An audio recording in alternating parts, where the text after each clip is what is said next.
बिल्लू अपने माता पिता के साथ एक पुराने से घर में रहता था। उसके घर में एक बहुत ही पुराना सा कुआं था। उस कुएं में हमेशा एक रस्सी लटकी रहती थी।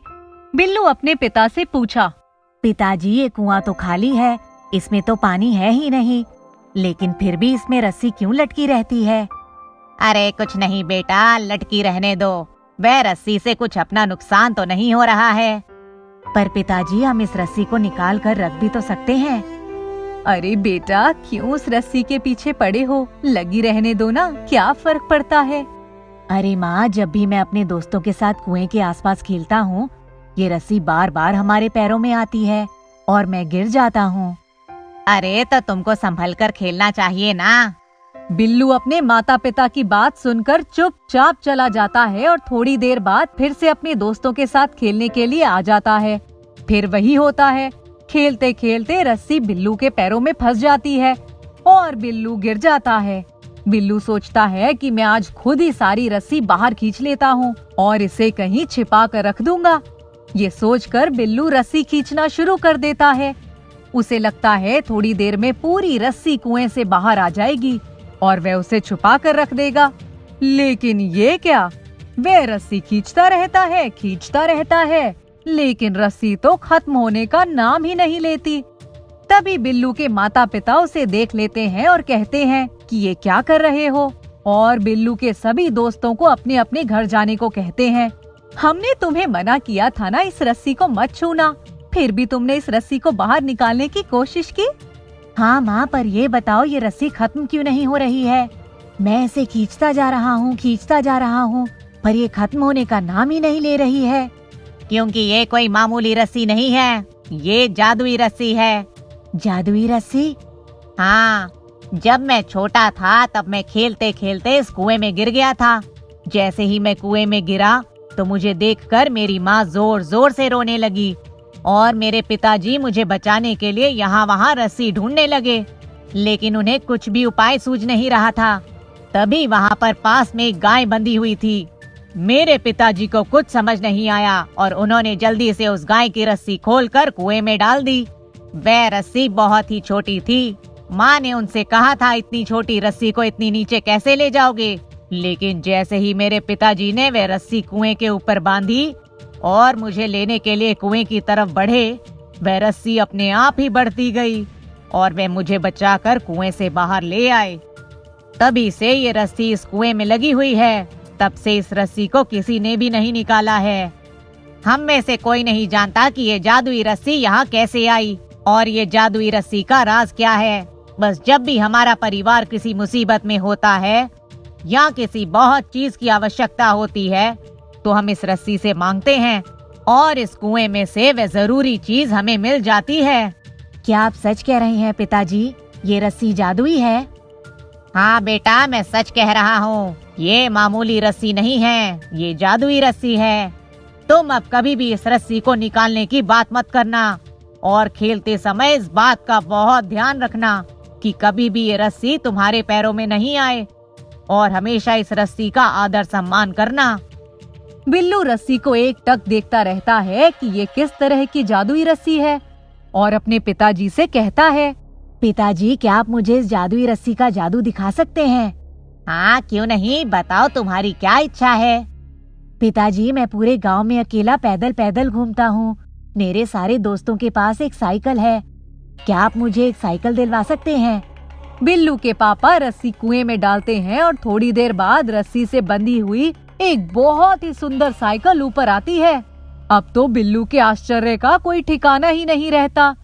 लेकिन बिल्लू के पिताजी उससे कहते हैं कि कभी भी इतनी मामूली चीज के लिए इस जादुई रस्सी का उपयोग नहीं करना। कभी भी बहुत ज्यादा जरूरी हो तभी इस रस्सी का उपयोग करना। हाँ पापा। पीतमपुर नाम के गांव में एक बहुत गरीब किशन नाम का आदमी रहता था। वे अंडे बेचकर अपना पालन पोषण करता था। उसकी एक बेटी रहती थी जिसका नाम खुशबू होता है। खुशबू भी अपने माता पिता के साथ कभी कभी अंडे बेचने जाती थी। एक दिन किशन और खुशबू को रास्ते में आते हुए एक मुर्गी मिलती है, लेकिन उसका कोई मालिक नहीं रहता। पापा, ये कितनी सुंदर मुर्गी है, हम इसे घर ले चलें? लेकिन पता नहीं बेटा ये किसकी मुर्गी है। बहुत पूछने के बाद भी कोई मुर्गी को लेने नहीं आता, तो किशन उस मुर्गी को अपने घर ले जाता है। जब मुर्गी अंडे देती है तो किशन खुश हो जाता है कि उसको अब बेचने के लिए बाहर से अंडे नहीं खरीदने पड़ेंगे। किशन अपनी मुर्गी को बहुत अच्छे से पालता है, बिल्कुल अपने बच्चों के जैसे।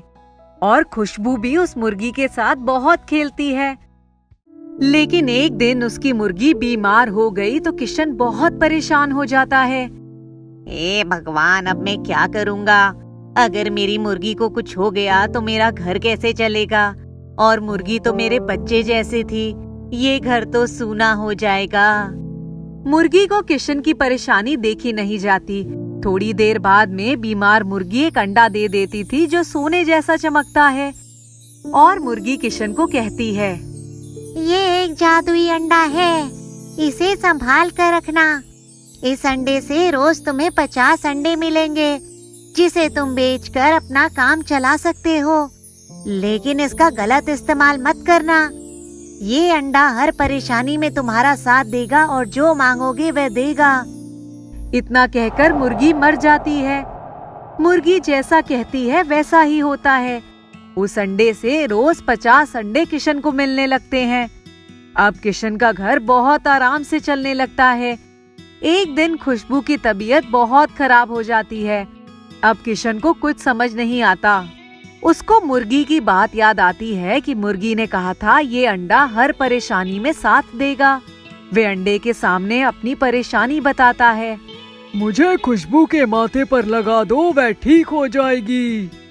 ऐसा करते ही खुशबू ठीक हो जाती है। किशन के पड़ोसी किशन की तरक्की से बहुत चिढ़ते हैं और वे इस बात का पता लगाते हैं कि किशन के घर मुर्गी ना होने के बाद भी अंडे कहाँ से आते हैं। और एक दिन पड़ोसी वे अंडा चोरी कर लेते हैं। जब किशन देखता है कि अंडा नहीं है तब, हे भगवान, अंडा कहाँ गया? किशन बहुत रोता है। क्या हुआ पापा? बेटी, वो अंडा वहाँ नहीं है, अब हम क्या करेंगे? अरे ये कैसे हुआ? अंडा कहाँ गया? आप चिंता मत कीजिए, हम उस अंडे को ढूंढ लेंगे। कुछ दिन बाद पड़ोसियों के यहाँ बहुत पैसा आने लगता है। सब देखते रह जाते हैं कि इनके घर इतना पैसा कैसे आ गया। लेकिन पड़ोसियों को पता नहीं होता कि उस अंडे के गलत इस्तेमाल से उनका घर बर्बाद भी हो सकता है। पड़ोसी उस अंडे से शराब और मांस की मांग करने लगते हैं। इस तरह की मांग से अंडा सारी दी हुई चीजें भी वापस ले लेता है और कहता है, मुझे जहाँ से लेकर आए हो वापस देकर आओ, नहीं तो अच्छा नहीं होगा। पड़ोसी डर जाते हैं। वे लोग किशन के पास जाते हैं। ये लो अपना अंडा और हमें माफ कर दो। हमने ये अंडा लालच में चुरा लिया था, लेकिन अब हमें समझ में आ गया है कि हम इसके लायक नहीं हैं। अंडा वापस मिलने पर किशन और उसकी बेटी बहुत खुश होते हैं।